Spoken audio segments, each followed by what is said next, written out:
Primeiro, a linha de base é uma coisa subjetiva, né? O que seria, a linha de base é definida no Acordo de Marrakech, em 2001, como o que ocorreria na ausência do projeto.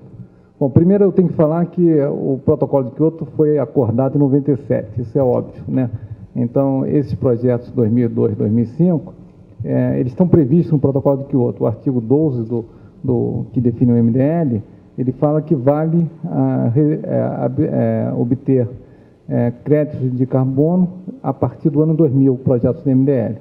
É o único mecanismo do Protocolo de Kyoto que valia a partir do ano 2000, mesmo antes da entrada em vigor do protocolo. O que o Brasil não quis foi aprovar nenhum projeto antes da ratificação, da entrada em vigor pela ratificação da Rússia, como foi dito. Nós não aprovamos nenhum projeto, porque senão haveria um vácuo legal. O que era aprovar um projeto de MDL se não havia protocolo de Kyoto, né? Eu estava aprovando o quê? Então, a decisão do governo brasileiro foi não aprovar nenhum projeto até o momento que o protocolo de Kyoto entrou em vigor, que aconteceu com a ratificação da Rússia em novembro de 2004. Então, nós aprovamos o projeto da Nova Gerard, que foi o primeiro projeto registrado no mundo. Tá? Então, por causa disso, porque a Rússia tinha ratificado. Bom, então, isso era válido.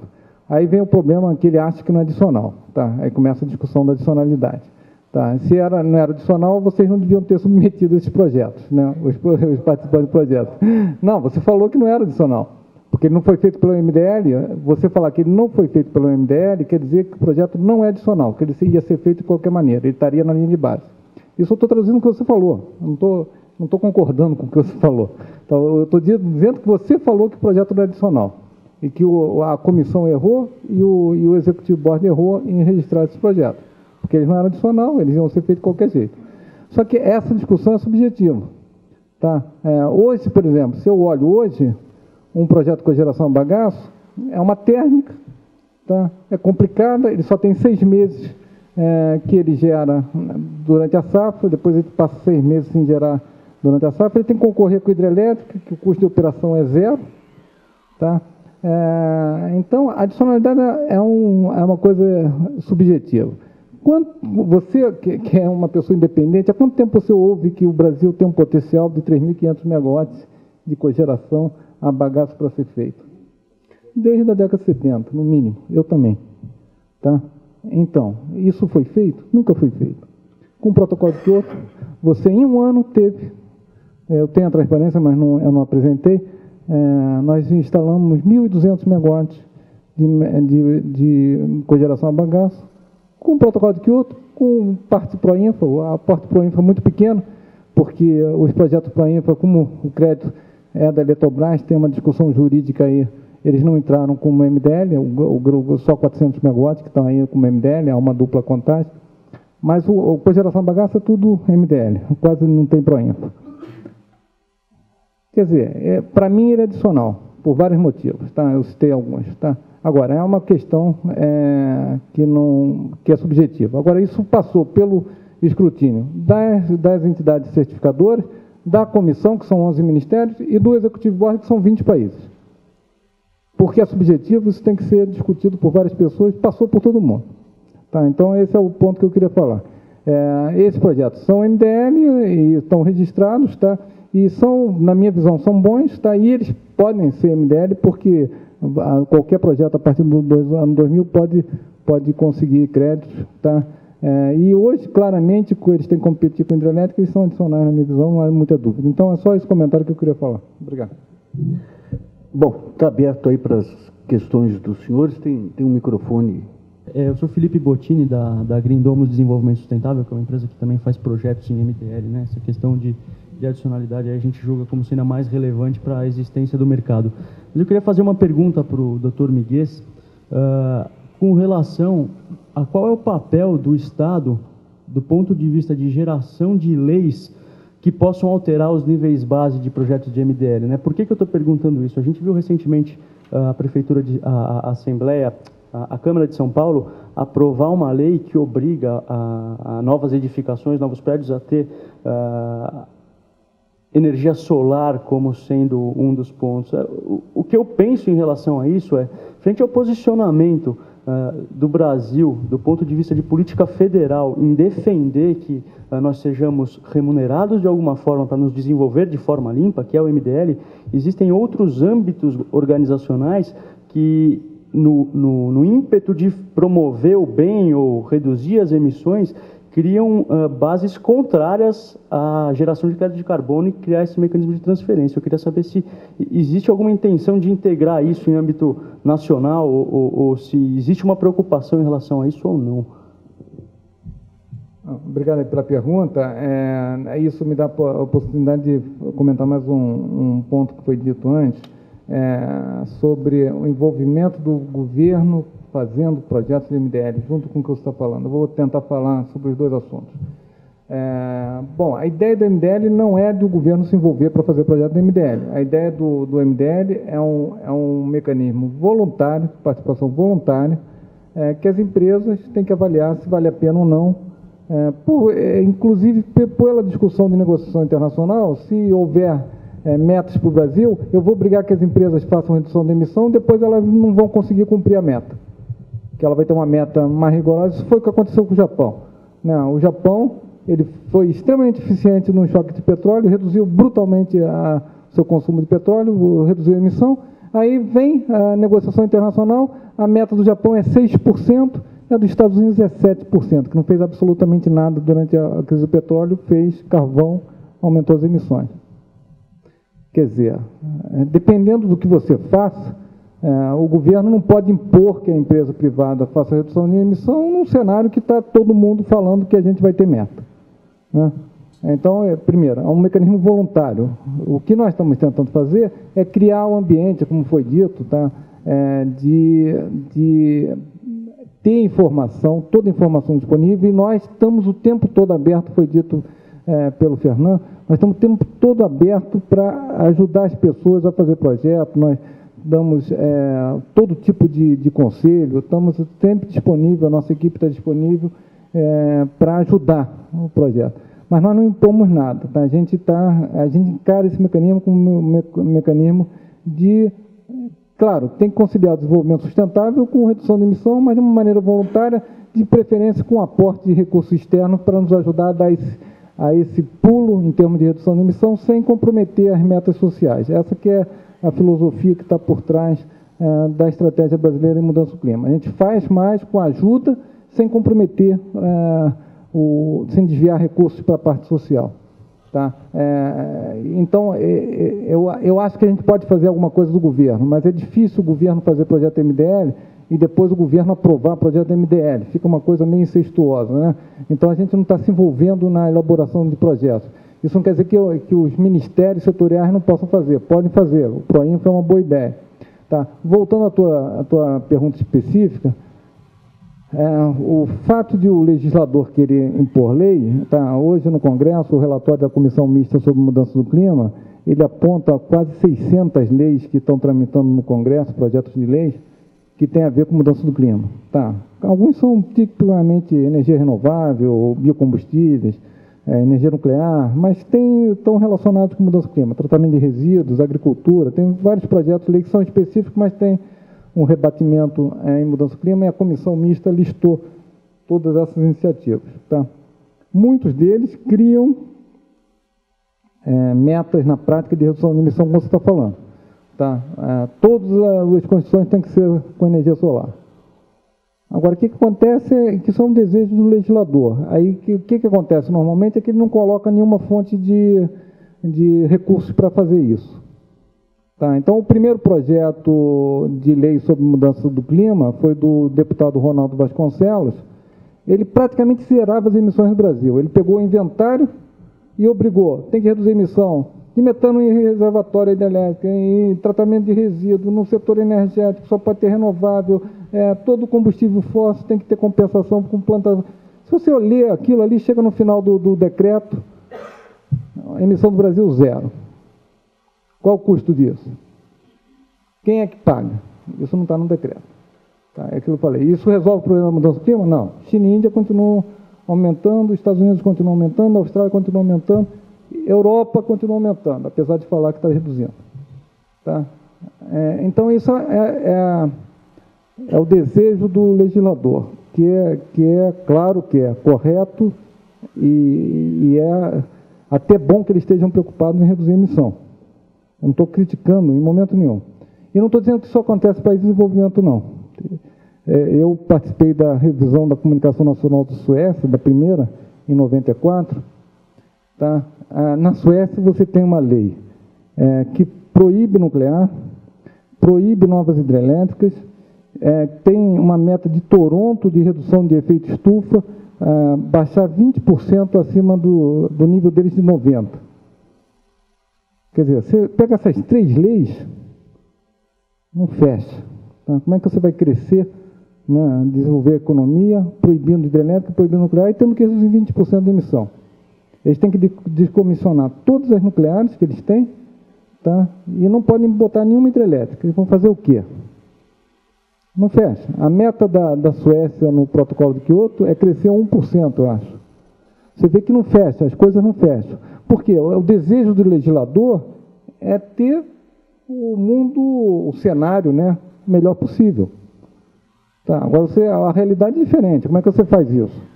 Tá? A gente tem um choque de realidade todo dia, né? Então, a gente tem que ver como é que a gente faz. Tá? Então, no Executive Board, isso acontece em todos os países, não acontece só na Suécia, nem só no Brasil. Tá?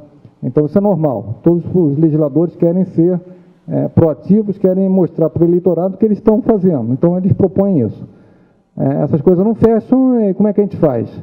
No Executive Board, o que nós fizemos é institucionalizar que, se existe a lei, você tem que mostrar que a lei está sendo cumprida ou não está sendo cumprida.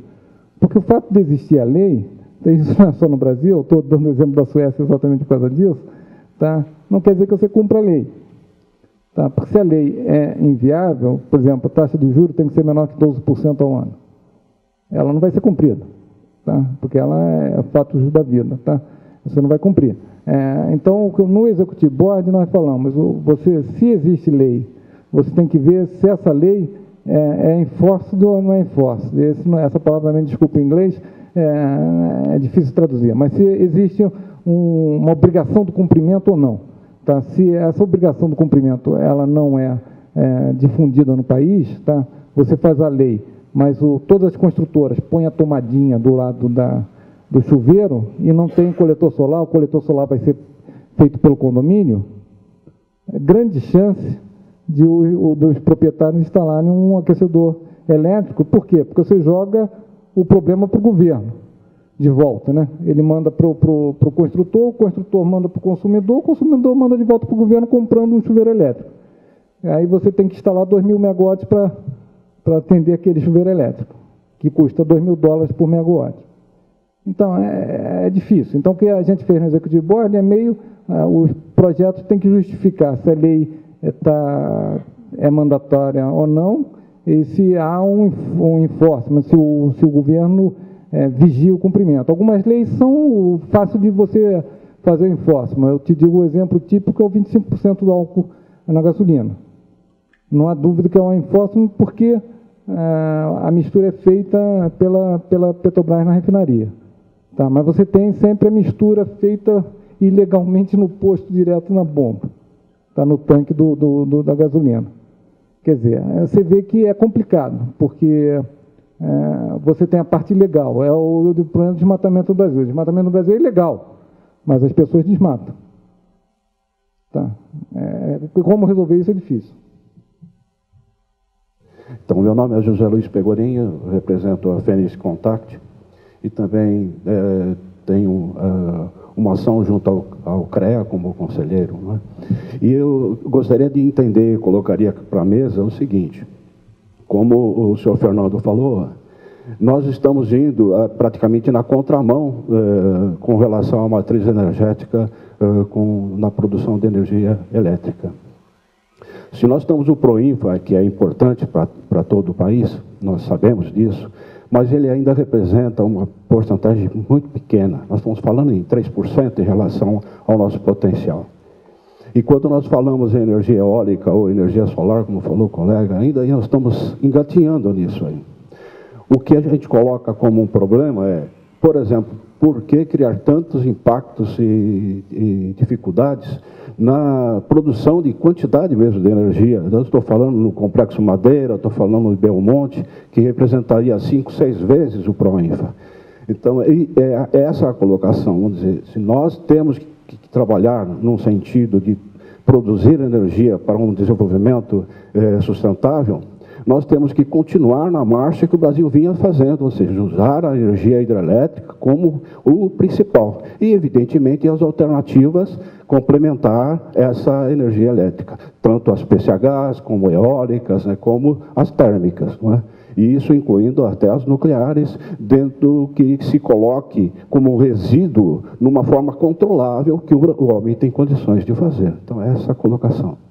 Obrigado. Alguém quer fazer um comentário?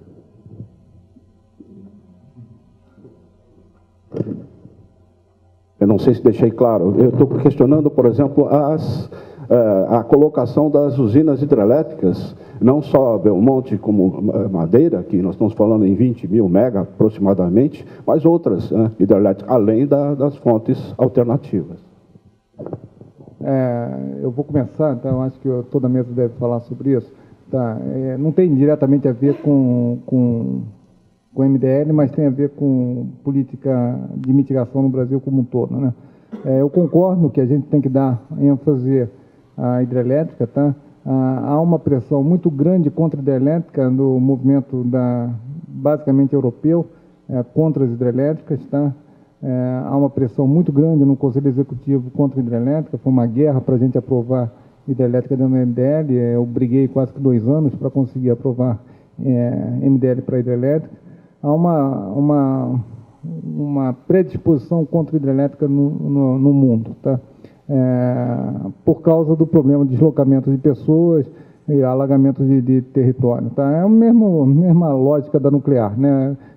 Claro, com problemas diferentes. Eu concordo, agora, só que a ênfase hoje está errada, mas é uma ênfase de mercado, porque na visão de mercado, o investimento de uma térmica é muito mais barato e o custo mais alto da térmica, tá, é pago pelo consumidor. Tá? Então, o custo de operação e manutenção é pago pelo consumidor, não é pago pelo investidor, né? Então, ele paga um investimento menor. Na hidrelétrica, você ainda tem um custo de construção para as grandes hidrelétricas de 7 a 10 anos. Tá? Então, você tem que fazer o investimento upfront, né? E esperar 7, 10 anos para ter o retorno. Então, isso é fácil de fazer, desde que seja o Estado que consiga fazer essa equação olhando o longo prazo. Do ponto de vista privado, você leva a aumento de emissão. Então, a política de Banco Mundial de privatização no setor elétrico, para mim, do ponto de vista de mudança do clima, necessariamente leva a aumento de emissão. Quer dizer, a ONU tenta fazer um esforço enorme para reduzir a emissão e, ao mesmo tempo, o Banco Mundial faz um esforço enorme para aumentar a emissão através da privatização. Né? Ainda mais no Brasil, que a regulamentação foi feita por empresas do setor elétrico inglês, que tinha uma visão térmica. Né? Então, a origem vem ainda da Inglaterra, do setor térmico. Então, eu acho que isso, do ponto de vista de aquecimento global, é completamente contra a lógica do que deveria ser feito. Eu concordo plenamente com o que você fez. Eu só voltar a comentar o que o Fernando tinha falado antes, sobre o que eu falei da eólica. O que eu falei da eólica, ele está certo, ele tem um componente de você evita emissão na margem de construção, porque você vai evitar no futuro que térmicas sejam construídas, porque você colocou aquela eólica. Tá? Na metodologia do MDL, foi calculado arbitrariamente que esse peso é 50%, tá? Exceto para a eólica, que a gente alterou o peso. Mas a ideia é que numa central, normalmente, você tem um peso 50% da operação e 50% da margem de construção. Então, a gente pondera qual é o fator de emissão que eu estou deslocando, basicamente 50% da operação e 50% da margem de construção. O problema é que esse fator no Brasil, a operação é 90%, 95% hidrelétrica. Tá? Então, esse 50% é quase zero. E para a maioria das regiões. Isso não vale para o Sul, porque o Sul tem térmicas a carvão. E para a margem de construção, apesar das novas adições de térmicas a carvão e óleo combustível, nesse futuro, nos próximos 10 anos, a margem de construção ainda é acima de 85% hidrelétrica. Você ainda está finalizando todas as hidrelétricas que estão em construção. Tá? Então, o nosso fator de emissão vale o que eu estou falando. Você reduz muito pouco, tanto a operação, que é o que eu tinha falado antes, né, que eu estava falando da hora da ponta, você, na verdade, só desloca a emissão na hora da ponta, tá? Como na construção, que ele lembrou, tá, que é o outro fator de 50%, que também é basicamente hidrelétrica no Brasil. Tá? Entrando madeira, então, você continua mantendo Belo Monte, você vai entrar várias novas hidrelétricas que mantêm essa margem de construção de 85%. Tá? O que está sendo colocado de térmica ainda em relação à potência instalada e a própria margem de construção ainda é pequeno. Tá?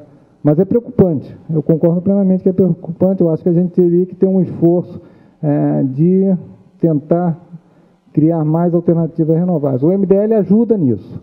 Tá? A gente tem a CCC que está ajudando nisso. Tá? O Proinfa era um outro mecanismo, mas só teve um primeiro Proinfa. Se a gente junta os três, tem um grande incentivo.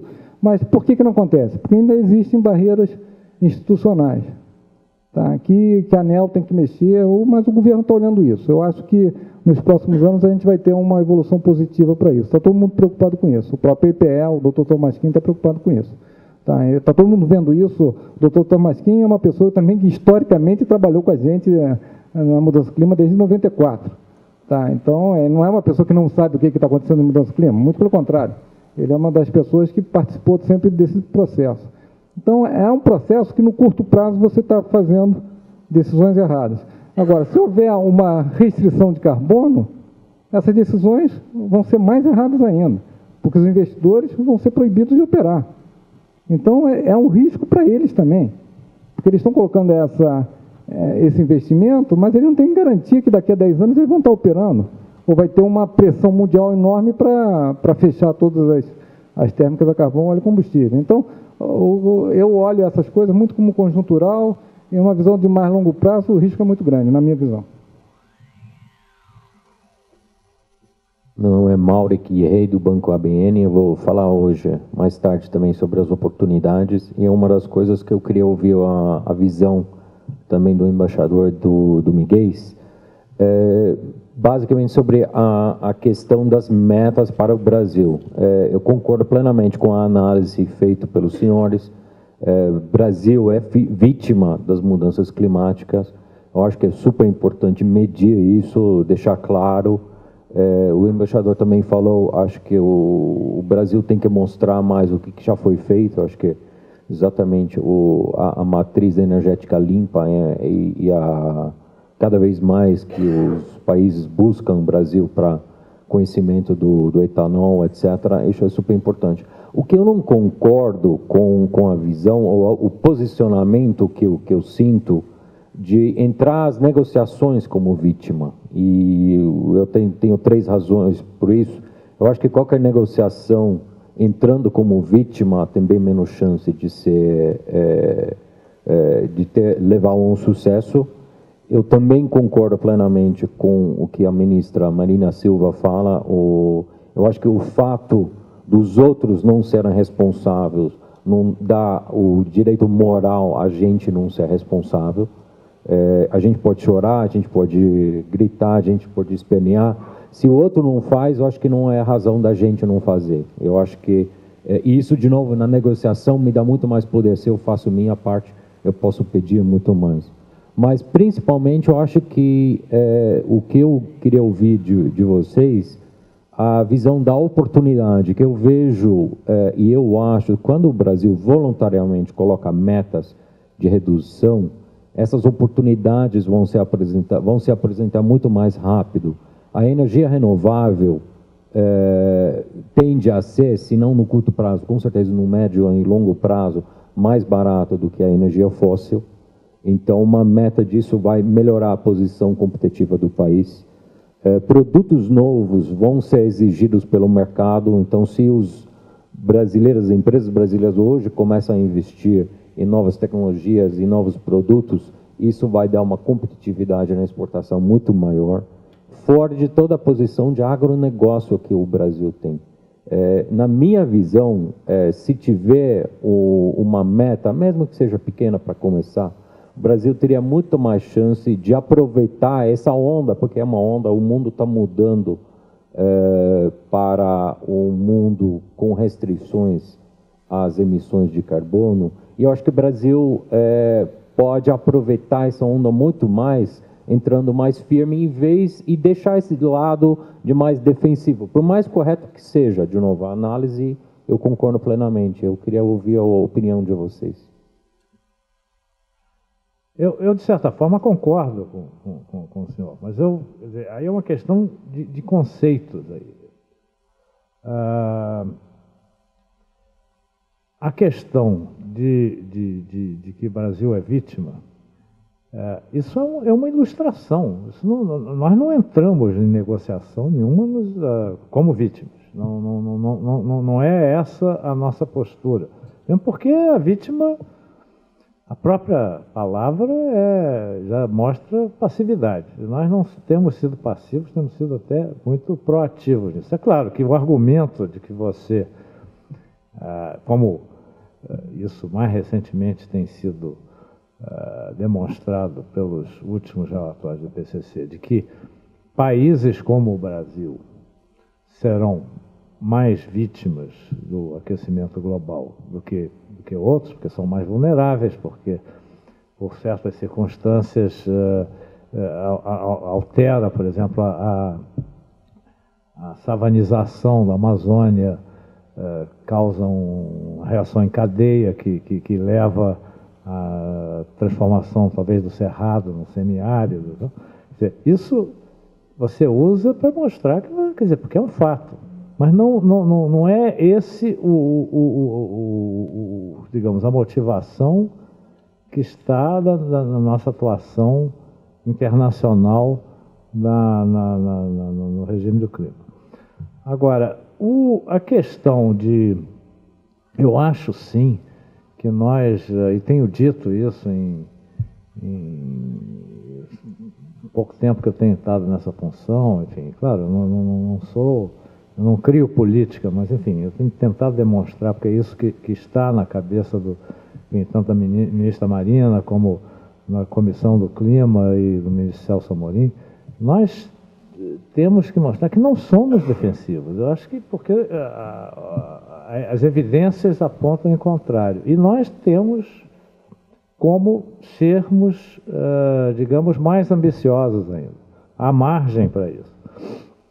Claro, nós vamos ter um processo negociador que vai se arrastar isso, e não posso dizer agora o que nós vamos apresentar na mesa. Mas nós estamos, por exemplo, está em gestação um plano nacional de enfrentamento da mudança do clima. Esse plano terá, essa palavra estava dizendo, isso é quase que um território minado mencionar a palavra meta, porque a meta foi definida no regime do clima como aquelas metas que nós temos, que se aplicam aos países do anexo 1, que são compulsórias.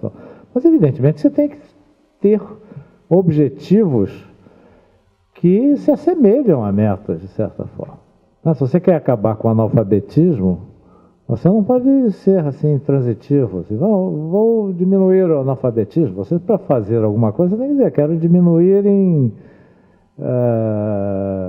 reduzir tantos por cento ao ano. Tem que ter um número à sua frente. E eu acho que esse plano vai projetar alguns números, e são argumentos que nós vamos usar nas negociações. Alguns desses dados nós poderemos usar nas negociações como contribuição nossa. Agora, se eu lhe disser que serão metas que serão apresentadas, eu acho que eu não estaria falando com a verdade, porque se nós seguirmos por esse caminho, ainda que sejam metas limitadas, você pode, por exemplo, a Austrália, que acabou não aderindo, não ratificou o protocolo de Kyoto, a meta que estava, com qual ela concordou inicialmente, era de 108 ou 109 com relação a 1990. Então, pode ser uma meta crescente, uma limitação do seu crescimento. Mesmo assim, ela resolveu não ratificar. Mas, mesmo que você ponha um número assim, como tal qual definido para o anexo 1, você deixa de... O MDL acaba para nós. Acaba como... Quer dizer, nós passamos... Você passa a ter oportunidades, talvez, mas você tem que aí o desembolso é muito maior para participar de projetos de MDL na África, por exemplo. Mas enfim, o que eu quero dizer, sem prejuízo que o Miguel possa acrescentar aqui, é que meta tal como definido no regime do clima é contraproducente para nós. E não quer dizer que nós não possamos, porque há toda uma margem, a questão da contribuição de países como o Brasil, prevista no artigo 4.1, né, da Convenção, é vaga. Você pode ali, há margem para você chegar e dizer, olha, me comprometo a seguir tais políticas públicas tendentes a reduzir as emissões, e nós, assim como acontece no caso do comércio internacional, OMC, por exemplo, na qual nós somos monitorados, qualquer país nós aceitamos, mesmo sendo países do G20, digamos assim, que é uma redução do G77, nós aceitaríamos, desde que fosse negociado uma coisa multilateral,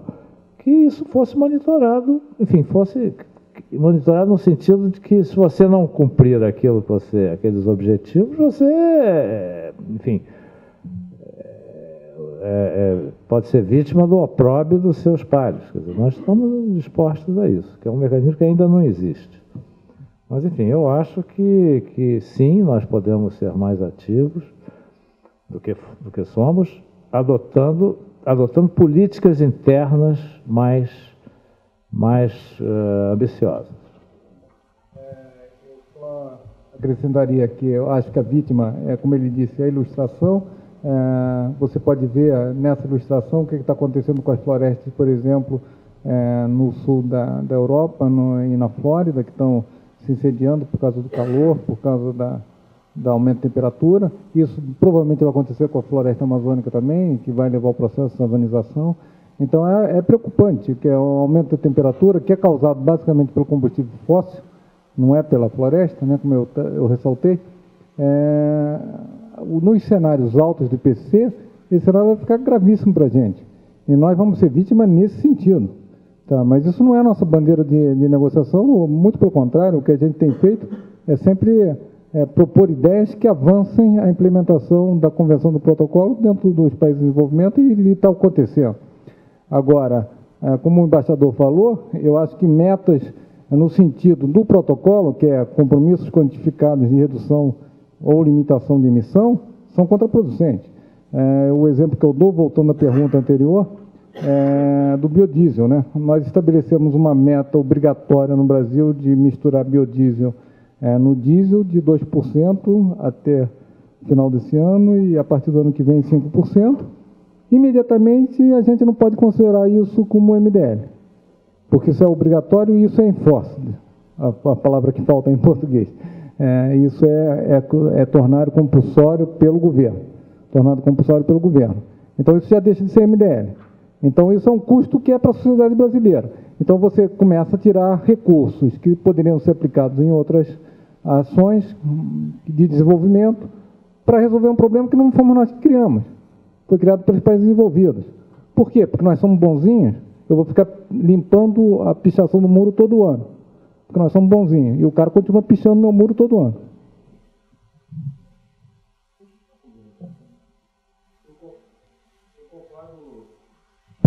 com o que foi falado tanto pelo Dr. Miguel quanto com o embaixador, e é exatamente isso que, quando eu falo da questão de política, é exatamente isso. É procurar tirar benefícios de ações ou que o governo já está tomando, ou que o país já tem uma vocação para isso, entendeu? Seria extremamente interessante que a política de biodiesel incluísse o MDL, assim como foi, o governo brasileiro marcou posição para o Proinfa fazer parte do MDL, entendeu?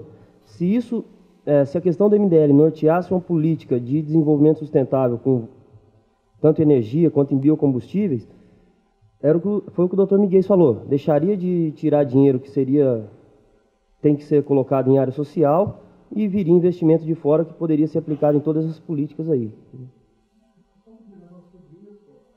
Isso não foi feito pelo governo sem consultar, sem consulta. Na época da decisão do Ministério de Minas e Energia sobre o 2% do biodiesel, a secretária Maria das Graças Fortes e a assessoria da ministra Dilma, na época, de Minas e Energia, elas consultaram o impacto disso. Só que a avaliação do Ministério de Minas e Energia que era importante, na tua linha, tá, que lançar um objetivo, como foi dito pelo embaixador Serra, de ter uma mistura de biodiesel de 2% para criar o programa e deslanchar o programa era mais importante que o MDL. Então, isso foi pensado e foi decidido que a gente ia assumir esse ônus de 2%, porque era importante para lançar o programa, porque aí você permitiria as cooperativas de produção de mamona no Nordeste. Então, tem uma implicação muito maior para o Brasil do que o MDL. Tá? Mas o que eu estou falando é que a gente tem que pensar muito bem. Essa decisão tem que ser consciente, tem que ser uma decisão pensada do governo, porque você tem prós e contras. E você tem que balançar os prós e os contras. Tá? Não ter uma meta porque nós somos bonzinhos, porque a gente vai fazer tudo porque uma parte da imprensa quer que a gente não fique do lado da China e Índia. Isso não. Obrigado. Meu nome é Mark Lutz. Eu trabalho com ONG chamada Vitae Civilis aqui em São Paulo. E nossa organização faz parte de várias redes de ONGs, inclusive a rede brasileira, o Grupo de Trabalho de Clima, de FBONS, e também o CAN, a rede global dos ONGs atuantes em mudanças climáticas. Então, primeiro é preciso reconhecer a contribuição histórica que o Brasil fez para as negociações de mudanças climáticas e a construção de um regime justo e esperamos logo eficaz para evitar um problema muito grave. E o Brasil continua fazendo contribuições. Esta discussão aqui de MDL, para nós, o princípio de adicionalidade é fundamental. E o Brasil fez um papel muito importante em preservar este princípio. Se o Brasil, às vezes, erra no lado de rigor, eu não sei, mas eu sei que o Brasil tem um papel e nós reconhecemos isso. E também o princípio de responsabilidades históricas, eu acho, é uma das contribuições mais felizes de toda a discussão de um regime internacional. Mas agora estamos numa situação muito grave, quase uma crise na evolução das negociações. Se vamos conseguir começar a reduzir as emissões globais nas próximas, até no máximo o ano 2020, precisamos de avanços muito grandes e significativos nesta rodada. Mas eu acho que tem um consenso muito grande entre quase todos os atores que o caminho é que os países desenvolvidos, os países ricos,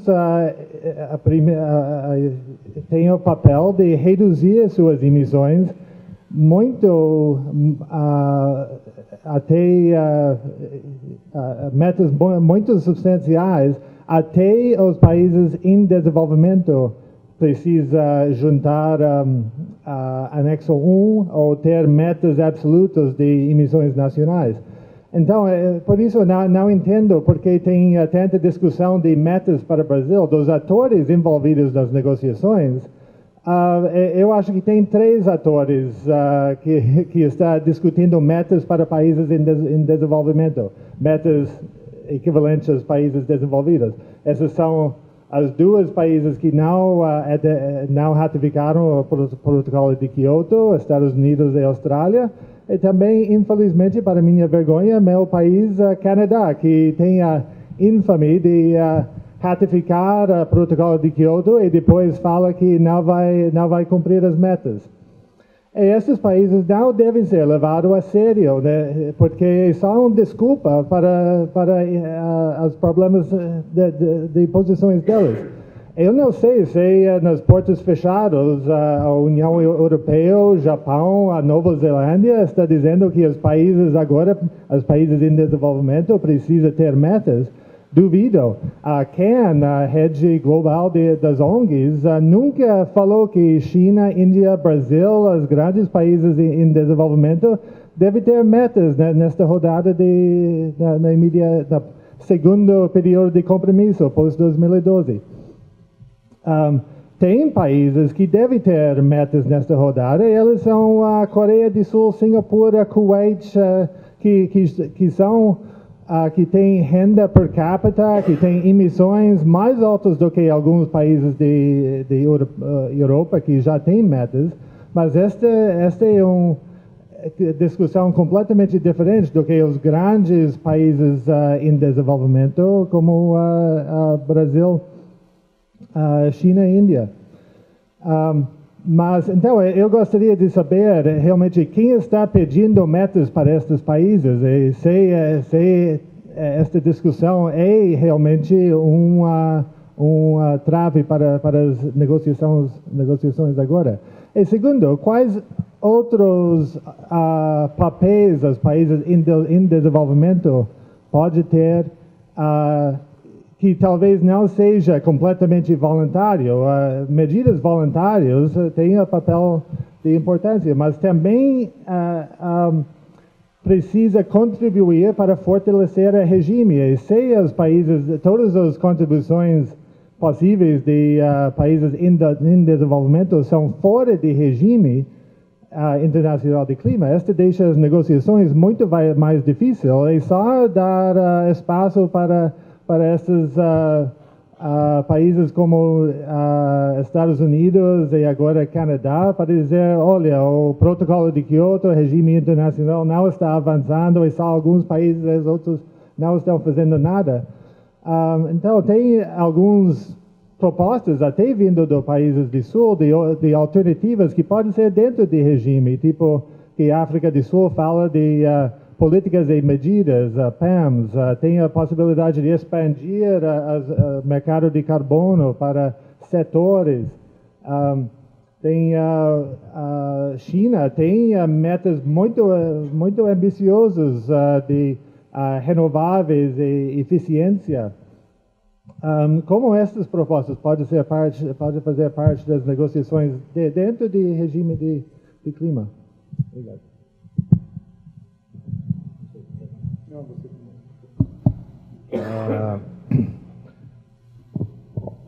Olha, se isso fosse apropriado nas regras de um debate, eu bateria palmas para a sua pergunta. E para os seus comentários. Mas, enfim, não, sobre cobrança de metas, que foi a primeira parte da sua pergunta, eu diria que nas negociações internacionais até agora não temos sido cobrados por metas. Evidentemente, e isso estava nas transparências que o Dr. Miguel mostrou aqui, que a Europa já botou, digamos, um esboço de que seria a sua proposta para essas negociações segundo período de Kyoto, que, sem qualificar a proposta, mas enfim, em termos de números, que seria 20% de redução até 2020, e que poderia ser 30% caso Estados Unidos, que está fora, e grandes economias emergentes como China, Índia e Brasil também entrassem no sistema de meta. Isso é uma cenoura a mais, mas enfim, não é uma pressão ainda. Eu não sei se agora, à medida que chegamos perto, até Bali, depois as negociações do tal desdobramento do cronograma que eu estava mencionando aqui, se teremos outras pressões. Mas as pressões maiores mesmo, que a posição nossa sofre, nossa posição, digamos, contrária a metas do protocolo, é interna. É interna e tem artigos de imprensa, pessoas, autoridades que anteriormente eram contra, e que agora dizem que mudaram a posição, é basicamente interno. Agora, quanto às contribuições que países como o Brasil, citou o caso da África do Sul, mas países dessa natureza, que não são do anexo 1, podem fazer, e como isso pesaria nas negociações, eu acho que sim, nós podemos fazer essas contribuições dentro do regime, que isso está previsto na Convenção. Não no protocolo, porque o protocolo é mais sobre as metas daqueles países definidos como... Mas dentro da Convenção há... Só que isso está vago ainda. Eu acho que nós podemos... Isso pode ser quantificado, eu acho que seria um elemento de persuasão até poderoso. Eu diria até que isso...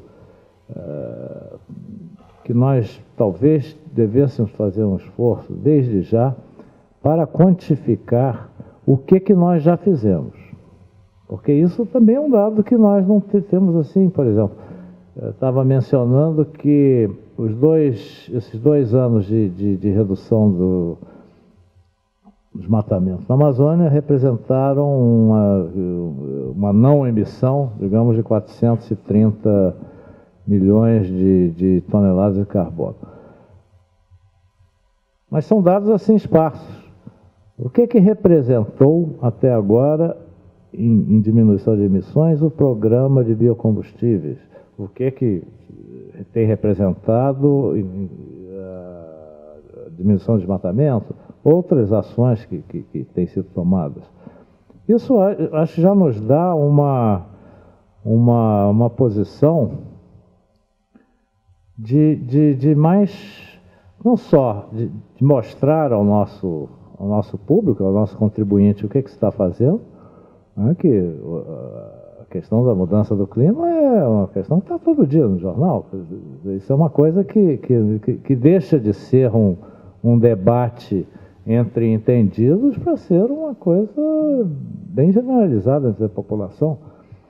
E eu acredito, quer dizer, e os objetivos adicionais que nós tenhamos a apresentar, que possam ser, sim, quantificados e fazer parte de uma negociação global, essa que pretendemos concluir até 2009. Obrigado.